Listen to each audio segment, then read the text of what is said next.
Hey guys, September 1st on the west side of New Hampshire.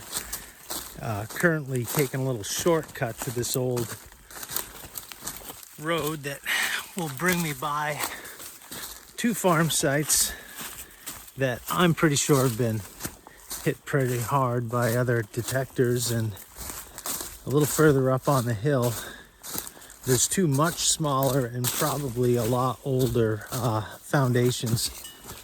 And I've just kind of scratched the surface. Oh, there's the road right down there. Actually following a deer run, which is the straightest line to the other road, which is pretty cool.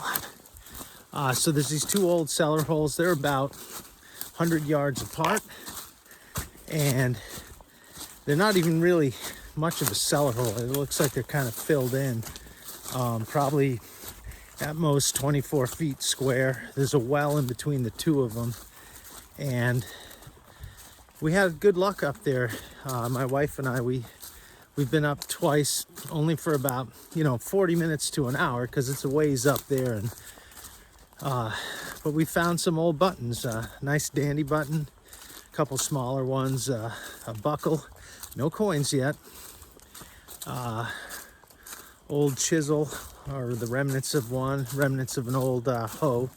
These cellar holes are definitely 1700s. Town was founded in the mid to late 1700s, but there were obviously people here before. So I got about 20 minutes of walking. See, we're coming down this old road, which is actually in pretty good shape. Stone walls on either side.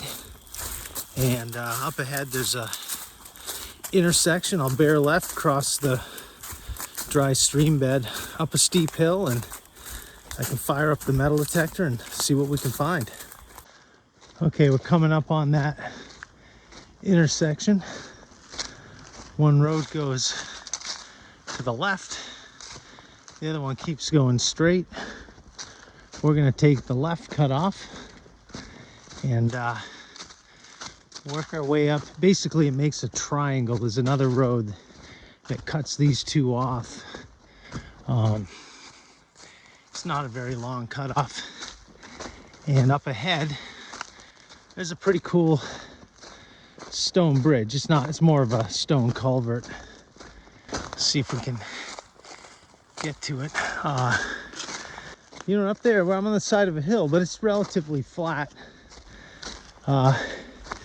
This might not have been just pasture. It could have been fields for crops. There's definitely more bony terrain that was obvious pasture. There's the road disappearing off to the right.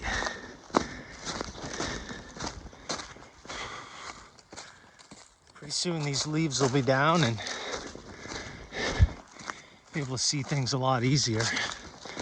But that being said, it's still relatively open in here. All right, here's the little bridge. And like I said, it's not much of a bridge,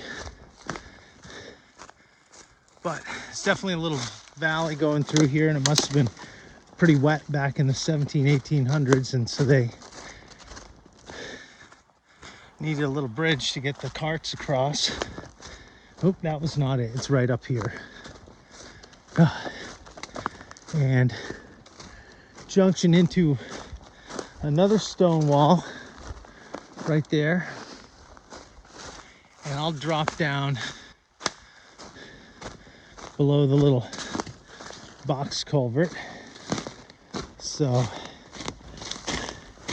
you see there's not much of it left. It's all kind of silted in, but they retained this portion to get through this little valley. And off to my right, it drops off a bit. And then there's a stone retaining wall on the side of the road. And it's not much further up this little road to the brook. And here's the stream bed. So that road I was on continues to the left, and here it forks again. This stream is bone dry.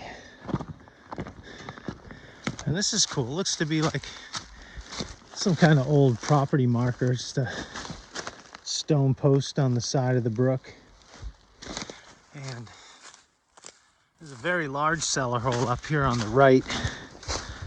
But from what I found around it, it had obviously been detected, and you know, the finds were like a mid-1800 kind of thing. So I'm going to bushwhack up top of the hill here. Try to get to those two much older cellar holes. Kind of following the stream bed for now. And this area is obvious pasture. Lots of stones out of the ground. Nothing you could ever put a plow in. And what I'm on now is more of an old logging road, a skidder road. But it more or less is a straight shot up to those cellar holes. Okay, so following this stone wall, and it makes a corner. And right there you can see a little orange flagging. And once I cross that, some old sheep fencing there. The wall goes up that way, 90-degree off that way. Now I'm on the property I got permission to detect. And it kind of turns into a little plateau at the base of the main ridge, and very gentle, sloping, flat on top. Perfect place to plant crops. And you can see why they chose to put a house site up here well over 250 years ago. All right, catch my breath. Still have another bit of incline. Okay, here I am. This is the mound to that first house site.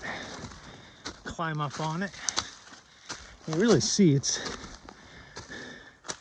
not much of a cellar hole per se. It's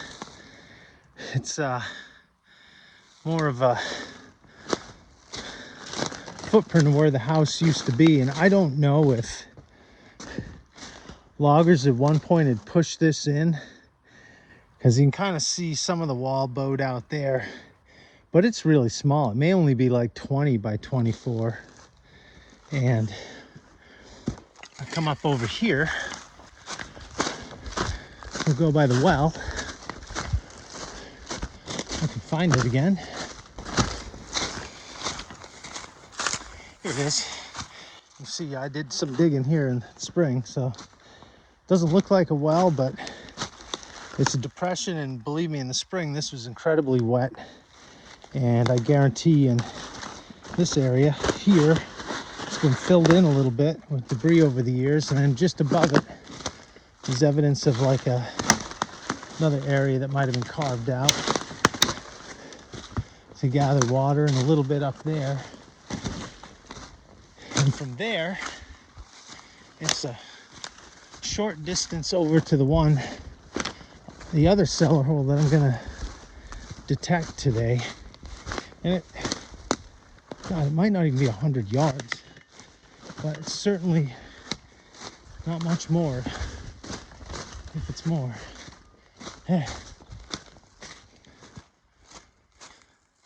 Definitely broke a sweat. It's hot today, September 1st. It's about 75 degrees. And here we are. So here's the mound. We'll come up to their back entrance here. And this one's teeny as well. That was probably the chimney stack. And you can see we got a corner here, corner there, and then it spills off to the side. So what I'm gonna do, actually could be the center chimney island there. It's definitely a built square inside the square of the foundation. and walk over it. And just up on the bank, there's a stone wall, and it gets pretty steep after that.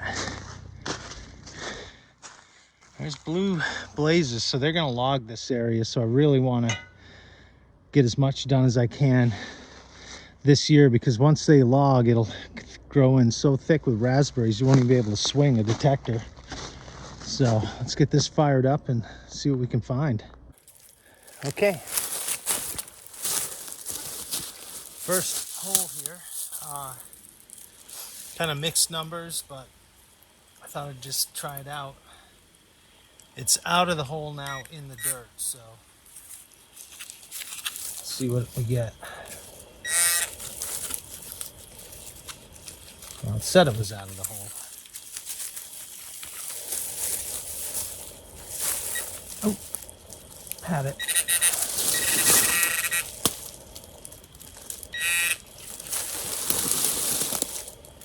How about that? A square nail. Let's swing back over that.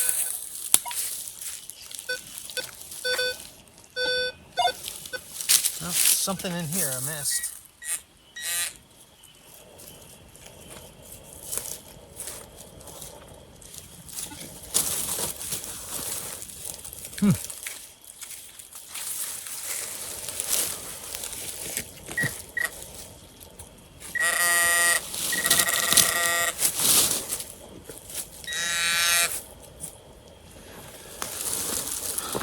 Well, that makes two. We'll cover this back up and keep looking, and hopefully something more exciting than two square nails. But they're still pretty cool, handmade.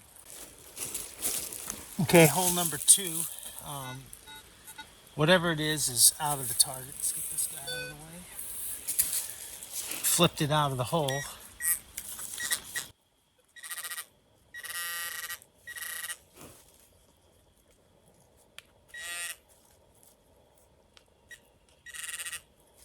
Small. Oh, look at, what the heck? Wow, okay, this is cool. Very, very small button. So, second hole of the day. Let's see if I can get this guy up a little bit. Whoop. There we go. Second hole of the day. It is a teeny little button. I don't think I brought anything to brush this off. Hopefully I at least brought my glasses. Oh yeah. Oh, I can't believe the size of this thing. Alright, I'm gonna just set it down. Let's get out my dusty glasses. Give them a little brush off. I can't believe it. Second hole of the day, and I get a button. If I find one button in 2 hours, I'm usually pretty happy.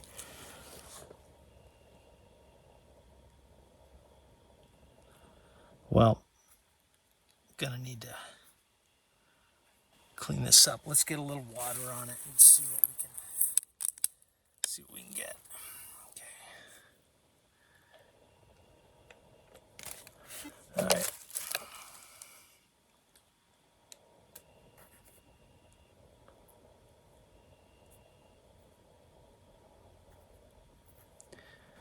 No shank on her. Give it one more brush. Whoop, dropped him. Shoot. Yeah, I don't want to go any harder than that. It's starting to lose the... Yeah. And then the back. So it's, again, it's about the size of my fingernail. So that's really cool. I'm going to set that down next to the camera and keep looking. I'm psyched. One button. Well, I just found button number two, about 3 feet below the cellar hole. It took almost 2 hours. Got one on the first hole and then dug a bunch of other random unidentifiable pieces of metal. But this one's bigger. No shank on the back, but there's kind of a neat design on it on the back side, and the front is plain. So I'm going to stick it up with the other the other button up on the corner of the cellar hole and keep going. Maybe I can get the hat trick. One more, I'd be really happy. I'll clear some of this out of the way. So I had a signal, I think it was here.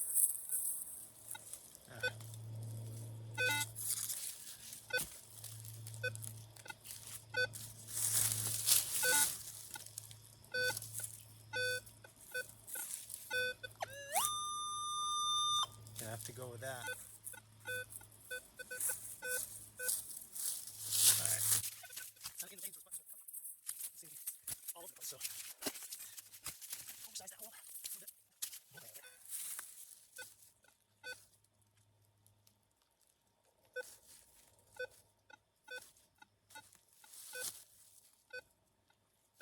That's kind of chirpy now. There we go.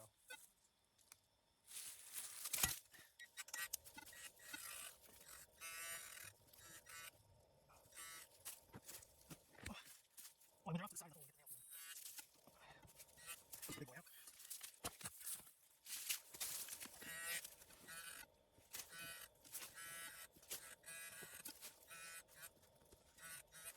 Keep this one. Oh, slip a little bit. Oh, what the heck is that? Huh. Some kind of odd shaped piece of iron. Hard telling. It was deep and loud. The hunt continues. Okay, I think I might have what could be my third button. So really clean signal. About 4 inches down, I flipped some dirt out and then I could see it just sitting there right in the hole. So let's uncover this and figure out what the heck we have. Oh, it is a button. Now this is bigger than the last one. Look at that beautiful design on the back. And it looks like the underside, or the front of it's clean, but all these buttons I'm finding up here have this beautiful design, and looks like there might be a little bit of the shank left. Yeah, it's broken off. What a beauty though. That's number 3. I should probably quit now. I wanted a hat trick and I got it. Took about 3.5 hours. Very happy. This button, no doubt, is from the 1700s, and the cellar hole, it's right there. I'm about 15 feet off of it. So I found one pretty much on 3 of the corners so far today. And there she is. What a beautiful button. Okay, just dug that button about 3 feet away and then grabbed another okay signal.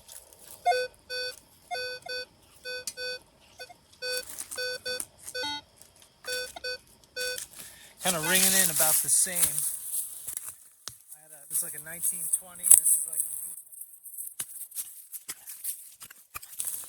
I was also picking up iron kind of just off center of it, so who knows, could be a nail.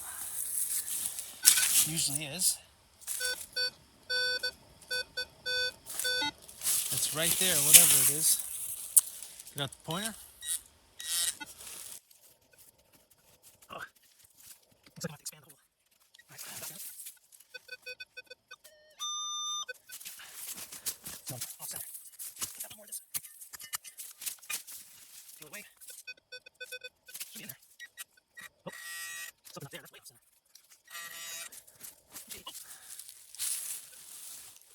That's something big.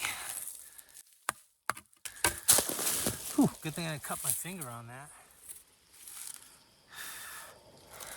Huge piece of metal with some holes pinned in it, so it's a cover for something. But that was, my signal was here because that's iron. I read off center of it, and I should have known because I was pinpointing away from the good signal, but let's kick that off to the side and just double check. Yeah, that was it.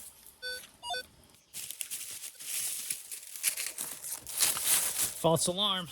I'm gonna make this my last hole of the day. I got a kind of bouncy signal.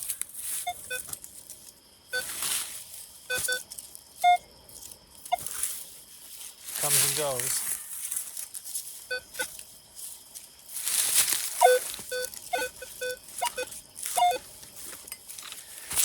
Let's just get in there. Ooh, that is bony. Oh.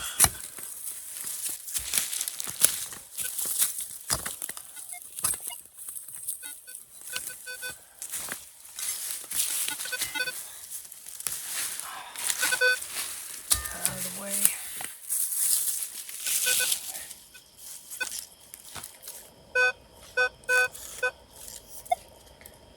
It's about 6 inches and there's just stone down. Oh, something right there.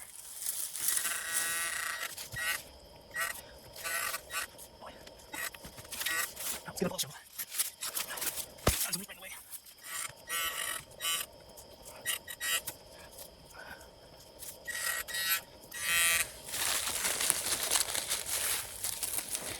One nail.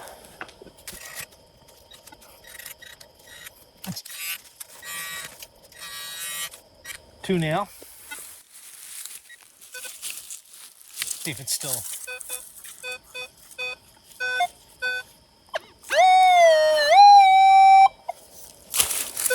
Stunk something down there. There's so many nails in here. Just get back on that.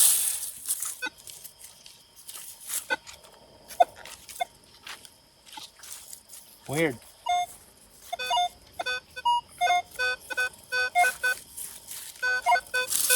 More to the left.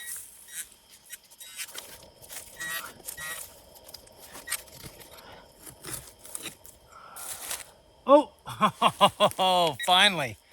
Okay. Two nails. Still had the signal. And, oh, wow. Wow. Okay, it's another button. But this one was gilded with gold. And believe it or not, it's still on there. Look at that. And button number 4 has a shank. So I'm gonna just carefully brush the back. I don't wanna do too much to it because I don't wanna wipe off that gilding. Wow. Can you imagine that on a coat in the 1700s? Which is, way up here in the middle of the woods in Cornish, New Hampshire. They were walking around cutting wood wearing gold gilded buttons. Just mind-boggling. I think that's a good way to end the day. Unbelievable. Well, here we are. Button number 1. Let's see if we can get the back. Button number 2. With a beautiful design on the back. Button number 3. Equally beautiful design. Button number 4, haven't cleaned it yet, but again with that, look at the gold shine. And a couple just little random pottery shards. That's a good day for me.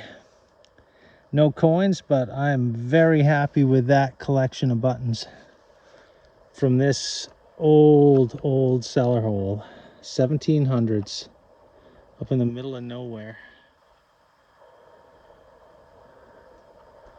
About a mile up in the woods from a main road. No way to get here anymore except on foot. All right, that's me for the day. I'm going to hike off this hill and go have a better look at these when I get home. Pretty excited about that.